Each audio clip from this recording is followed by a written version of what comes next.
আমাদের প্রত্যেকের মোবাইলে গুগল ড্রাইভ এই অ্যাপসটি কিন্তু শুরু থেকেই দেওয়া থাকে।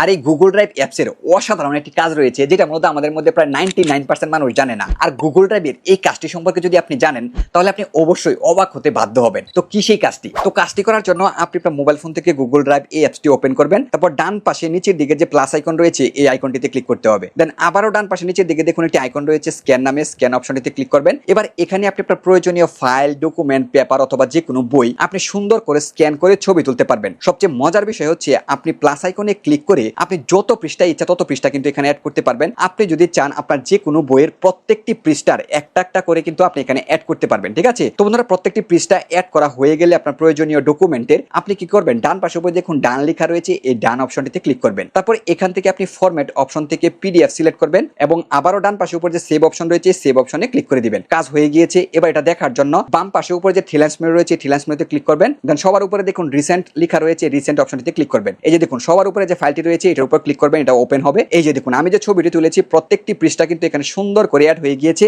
আর এখানে রেজুলেশনের কিন্তু কোনো প্রবলেম হবে না। আপনি ঠিক যেরকম ছবি তুলবেন সেরকম কিন্তু এখানে দেখা যাবে। ঠিক আছে? এবার আপনি চাইলে এই ফাইলটিকে যে কারোর কাছে আপনি সেন্ড করে পাঠিয়ে দিতে পারেন, অথবা আপনি যদি চান আপনার প্রয়োজনীয় কোনো বইকে আপনি ফিজিক্যালি বহন না করে এভাবে কিন্তু খুব সুন্দর করে স্ক্যান করে গুগল ড্রাইভের মাধ্যমে ইবুক আকারে আপনার ফোনে আপনি রেখে দিতে পারেন। যখনই আপনার প্রয়োজন পড়বে আপনি ফিজিক্যালি কোনো বই না নিয়েও এভাবে আপনি খুব সহজে কিন্তু আপনি পড়াশোনা করতে পারবেন যে কোনো জায়গায় বসে থেকে। তো বন্ধুরা, এভাবে কিন্তু খুব সহজে আপনি আপনার প্রয়োজনীয় যে কোনো ফাইল, ডকুমেন্ট, পেপার অথবা সেটা হতে পারে আপনার প্রয়োজনীয় কোনো বই পিডিএফ আকারে আপনি আপনার মোবাইলে রেখে দিতে পারেন। তো বন্ধুরা, অবশ্যই ভিডিওটি শেয়ার করে আপনার টাইমে রেখে দিন, যে কোনো সময় প্রয়োজন পড়তে পারে এবং অন্যরাও দেখে যাতে উপকৃত হতে পারে।